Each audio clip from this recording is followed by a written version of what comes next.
All right, in today's video, I'm going to show you how to remove the control housings and grips from your 24 or newer Harley-Davidson with the new fairing redesign. And I will say they've made some significant changes in comparison to your 14 to 23 with the older fairing. It's really nice and they've really cleaned things up. Welcome back, my colleagues. Ryan Urlacher, lawabidingbiker.com. Always thank you. That's right, you for checking back in. So maybe you want to do a maintenance project or just install new grips. At any rate, let's get wrenching and get our hands dirty, huh? All right, here's where your main fuse is now on the 24 and newer. Go ahead and pull the rubber boot and remove your master fuse there before we proceed here. All right, we're going to start over on the left grip here, and we'll go underneath here. You'll see there's just a rubber boot over the electrical connection there. He'll pull that rubber boot back. This completely free video is pulled from our very popular Harley heated grips install tutorial videos. We've been helping bikers install Harley brand heated grips on 2000 and newer Harleys for 11 years now. No need to pay a dealership or a shop to install heated grips. We've got you covered on all Harley models from 2000 to present, to include the 2024 Harley Street Glide in this video. If you're interested, just head over to lawabidingbiker.com/Harley heated grips, and I'll put a link in the description below this video. And then on the bottom, you'll see there's a push-pull type plug. So you push up on the tab there and back that out. All right, the next thing you're going to want to do is remove your half clamp. And yours are going to be Torx T27. They're just 2 bolts there. Obviously, we have our beloved CIRO 3D cup holder on here. I will link to it in the description below. It's available in the Law Abiding Biker store. Gotta stay hydrated, gotta have your coffee when you're riding, especially long distance. And I absolutely have to put one of these on all my bikes, but that's all he's doing. It's the same procedure for you.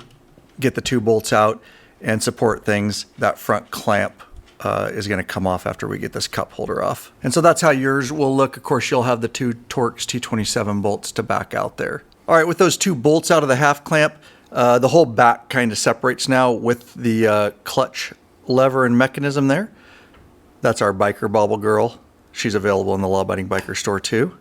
Got to have her up there to keep me awake. You can kind of get this out of the way here. And these new cable clutch lines are very stiff and you can kind of just let things hang there. All right, on the back side of the housing here, you've got 2 bolts. He's working on the first one there. That's a Torx T20 there. And there's a catch in there so that bolt actually won't back all the way out. Just make sure it's loose. And moving down, your second one is on the bottom there. Same Torx T20. With those back 2 bolts out now, you can see you can take the back half off there. And real quick, if you don't like free detailed tutorial videos like this, definitely don't give it a thumbs up and don't hit subscribe. But if you do appreciate videos like this, please, before you leave the channel, hit those. And just FYI, this isn't gonna fall off. It's kind of held on by the wires at this point, so you can kind of just leave that there while we're gonna work inside here. So next we're gonna unplug this main wire here, harness. And it's just got a little, it's very delicate. It's got a little push tab in there. A screwdriver is very helpful. And with that unplugged, this whole assembly comes off the bar there. And then you can see the grip is machined and it just sits kind of in the trough there on the control cluster. And then kind of slide the entire grip and control cluster back onto the bar here. So this was our main plug that we unplugged. So the thing you'll want to note to get this control cluster housing back on properly is in the handlebar. You'll see he's pointing into it there. There's a hole. There is a guide here or a nub that needs to go in that hole. If you don't, you're going to have troubles getting the housing to go together and you're going to damage things. So interestingly, because that's like that, you don't have a lot of adjustment on your controls. You'll see him rock it forward and back.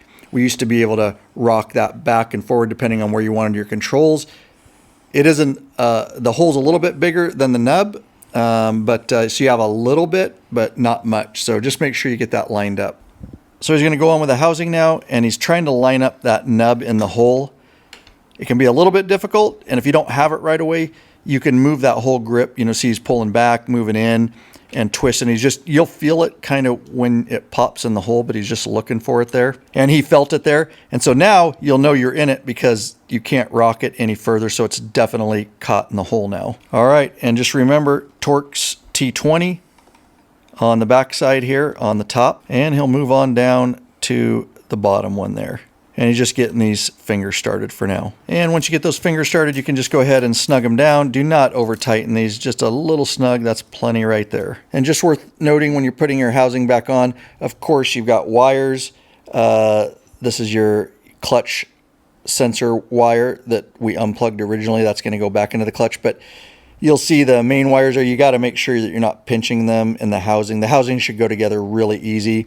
And then there is a little cutout for the clutch sensor wire, so make sure that's routed through the proper channel there. All right, so now you can go back on with the actual clutch assembly, and you'll see the clutch sensor wire hanging down there. Of course, we routed that properly through the main control cluster housing, and just seating that over the bar there. There is a channel underneath there that you can actually make sure that the wire is working through there. And you'll know because everything will fit properly. And he'll go back up with his main bolts there. Again, yours, if it's stock, are just going to be Torx T27 bolts. And we're putting our CIRO cup holder back up here. Again, link in the description below. And he'll get those snugged down. All right, he's getting started on the right side here. You'll just have the two Torx T27 bolts there on your half clamp. We've got our beloved biker gripper cell phone mount, the sexiest, sleekest, strongest cell phone mount in the world. We sell the heck out of them. Nothing but 5-star reviews. Been using them for over 10 years. All our bikes, our adventure bikes, our street bikes, my police bike daily. It's amazing. And once you'll get one, you'll realize why. No proprietary case. Use the largest phones, 18 pounds grip strength. I will link to it in the description below. The things sell themselves. Other than that, this entire assembly comes off exactly like the clutch side, along with your plug that you've got to unplug. So he's going to go ahead and do those procedures to get this one off.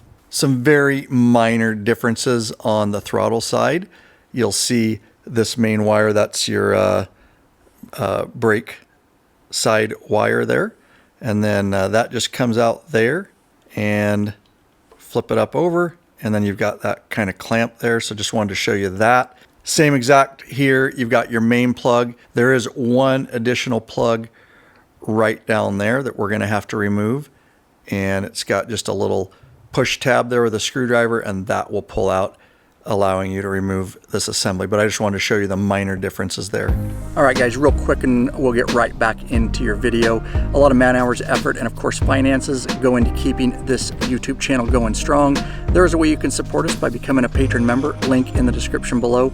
Basically, you pledge a certain amount per piece of content, no risk to you because you can put a monthly cap. There are benefits such as t-shirts and stickers, access to the private Facebook group, it's a troll-free zone, access to our live video broadcast and chat, access to our premium videos up on request, and access to those ride and meetup events. All right, let's get back into your video. Just want to show you how the 24s are different, obviously, from previous years. They've changed a lot of things, really cleaned it up. Now your sensor, throttle sensor is up here now. It's actually part of the housing, and your grip, you'll see, just goes in there. And when he turns it, you can see that's what actually activates the basically throttle by wire still. All right, just worth noting is, although it's the same concept, it's just a little bit different. You do have a hole in the handlebars there to keep this whole assembly from only rotating so far. The actual nub there is on the wire bridge here. And so you got to make sure that this obviously lines up with the hole in the handlebars as you're putting this back together. Interestingly, up here from the factory is an alignment mark, just worth noting, on both sides actually.